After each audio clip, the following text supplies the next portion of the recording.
నేను గుర్తించాను అని ఎలా దిద్దుకుంటారన్నది తప్పకుండా చూడాలి, లేకపోతే సమస్య అవుతుంది. సార్ సరే, దక్షిణ రాజ్యాల పర్యటనలో పవన్ కళ్యాణ్ బీజేపీ రోడ్ మ్యాప్ని ఆ వేలోనే సేనాని వెళ్తున్నారని, అసలు ఈ సనాతన స్టాండ్ అనే అంశం జనసేన ఫ్యూచర్కి ప్లస్సా మైనస్సా అన్నది చాలా మందిలో ఉన్న అనుమానం. అసలు సనాతన స్టాండ్ అన్నది జనసేనకు లాభం, జనసేనకు ఏది జరిగినా లాభమే అని వాళ్ళు అనుకుంటున్నారు. ఇది కొత్త పార్టీ ఇప్పుడు, కానీ తెలుగుదేశం పార్టీకి ఎన్డీఏ ప్రభుత్వానికి ఏంటనేది ఇక్కడ చాలా ప్రశ్న. నేను బీజేపీతో పొత్తు పెట్టుకున్నా, మోడీతో పెట్టుకున్నా, నేను ముస్లింలతో కూడా మంచిగా ఉంటాను, మైనార్టీలది కూడా చూస్తాను అనేది చంద్రబాబు నాయుడు సిద్ధాంతం. అందుకే ప్రతిసారి ఆయన ఏదో చిన్న సబ్ క్లాస్ పెట్టి ఒక ఏదో చిన్న సన్నాయి నొక్కుల్లోకి కొంత బ్యాలెన్స్ చేయడానికి కొంత ప్రయత్నం చేస్తూ వచ్చారు. అందుకనే జగన్ ఇంత ప్రయత్నం చేసినా మొన్నటి ఎన్నికల్లో వాళ్ళ ఓట్లు కూడా, మైనార్టీ ఓట్లు కూడా తెలుగుదేశం పార్టీకి పడ్డాయి కాబట్టి వాళ్ళు విజయం సాధించారు. ఇలాంటి పరిస్థితుల్లో అది కూడా ఒక అభ్యంతరంగా ఉంది తెలుగుదేశానికి. మరీ శృతి మించి ఇప్పుడు పవన్ కళ్యాణ్ లాగా చంద్రబాబు చేయలేడు కదా, అక్కడికి 4 సార్లు తిరుపతి వెళ్తారు, లేకపోతే రామతీర్థం వెళ్తారా, ఇదంతా ఓకే. కానీ ఈయన ఏదైనా చేయగలుగుతారు కదా. ఈయన ఆఫ్టర్ ఆల్ అన్ని పాత్రలు ధరించినటువంటి గబ్బర్ సింగ్ దగ్గర నుంచి గోపాల వరకు అన్ని పాత్రలు ధరించేశారు సాంఘికం దీంట్లోనే. అందుకని ఆ సమస్య ఉంది. బట్ పవన్ కళ్యాణ్ విషయానికి వస్తే నాకు తెలిసి, నేను చూసిన మేరకు వ్యక్తిగతంగా కూడా ఆయనకి విపరీతమైన ఆధ్యాత్మికత, విపరీతమైన ఈ మత అనుబంధం ఆయనకు చాలా ఎక్కువగా ఉంది. ఆయన వ్యక్తిగతంగా నమ్ముతాడు వాటి అన్నింటినీ కూడా. సో ఆ రీత్యా తెలుగుదేశం రాజకీయంగా తన స్థానానికి కూడా అది ఉపయోగకరం. బీజేపీ తనని ఎలా ప్రమోట్ చేయాలి, బీజేపీ తనని ఎలా తన మీద ఆధారపడాలి, అది తీసుకున్నప్పుడు తనను ముందు పెట్టి బీజేపీ ప్రయత్నం చేయాలి. బీజేపీకి ఎలాగో దక్షిణాదిలో ఏం లేదు. దక్షిణాదిలో ఇప్పుడు కిషన్ రెడ్డి ఇప్పుడు అధ్యక్షుడిని చేస్తారు, జాతీయ అధ్యక్షుడు అనేది కూడా తీవ్రంగా నడుస్తుంది. Very serious possibility.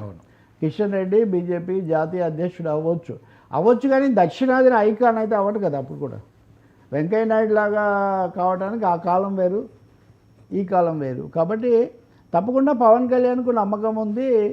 తను ఇవన్నీ సనాతనవాదంతో దక్షిణాదిలో పాతుకుపోవచ్చు.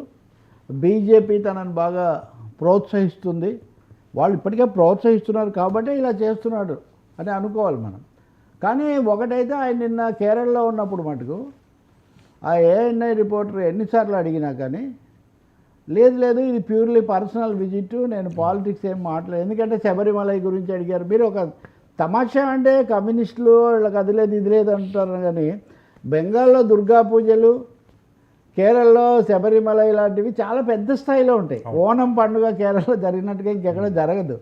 కాబట్టి విశ్వాసాలకు రాజకీయాలకు సంబంధం లేదంటానికి ఇది ఒక పెద్ద నిదర్శనమే. అయినా కానీ ఆయన మాట్లాడకుండా జాతపడ్డారు. కాబట్టి సనాతనాన్ని పవన్ కళ్యాణ్ ఇంకా పెంచుతారే కానీ తగ్గించే అవకాశం లేదు. అది మేలు చేస్తుందా చేటు చేస్తుందా అంటే తప్పకుండా ఆంధ్రప్రదేశ్లో మటుకు దానికి అంత భవిష్యత్తు ఉండదు. పవన్ కళ్యాణ్ చంద్రబాబును చూసి ఓట్లేసి ఉండొచ్చునేమో, కానీ సనాతనత్వం కోసం మటుకు ఎవరు పెద్దగా ఓట్లు వేయలేదు. దాన్ని తేవాలని ప్రయత్నిస్తున్నారు. అంటే ఎప్పుడో ఒకసారి ప్రయత్నిస్తుంటే ఎక్కకపోతుందా అని. నిజంగా సనాతన అస్త్రాన్ని తెలంగాణలో ఉపయోగించే అవకాశం ఎక్కువ. తెలంగాణ ఎన్నికల్లో బీజేపీ గతంలో పవన్తో పొత్తు పెట్టుకోలేదు, అసెంబ్లీ ఎన్నికల్లో. ఇప్పుడు మరి ఆయన తీసుకొని వచ్చి, ఆయన పాపం ఎప్పుడు కొండగట్టు ఆంజనేయ స్వామి దగ్గర నుంచే కదా వారాహితో సహా బయలుదేరేది. కాబట్టి పవన్ మళ్ళీ కొండగట్టుకు తిరిగి వస్తారు. నేను అనుకుంటాను తెలంగాణలో కిషన్ రెడ్డి ఎవరో జాతీయ అధ్యక్షుడు, లేకపోతే ముఖ్య పాత్ర ఇద్దరు కేంద్ర మంత్రులు, పవన్ కళ్యాణ్ కూడా ముందు పెట్టుకొనే బీజేపీ రాజకీయం నడిపిస్తుంది. అది బీజేపీకి ఉపయోగపడుతుంది. తెలుగుదేశం పార్టీకి ఇప్పుడు వేరే గత్యంతరం కూడా ఏం లేదు. ఇంకా అది అలా వెళ్ళాల్సిందే కొంతకాలం పాటు. లోకేష్ కూడా పవన్ కళ్యాణ్ కూడా కనెక్షన్స్ బీజేపీలో ఉన్నాయి, అది మటుకు చెప్పదలుచుకుంది. వీళ్ళిద్దరూ బాబు గారు 50 రోజులు జైల్లో ఉన్నప్పుడు బాగా దగ్గర అయిపోయారు, జిగ్రీ దోస్తులు అయిపోయారు మోదీకి. అందుకని అది కూడా ఉంది ఇక్కడ. సార్ మోదీ ట్రంప్ భేటీ, ఈ అక్రమ వలసదారులకు దేశంలో ఉండే హక్కు లేదని ఆయన అనడం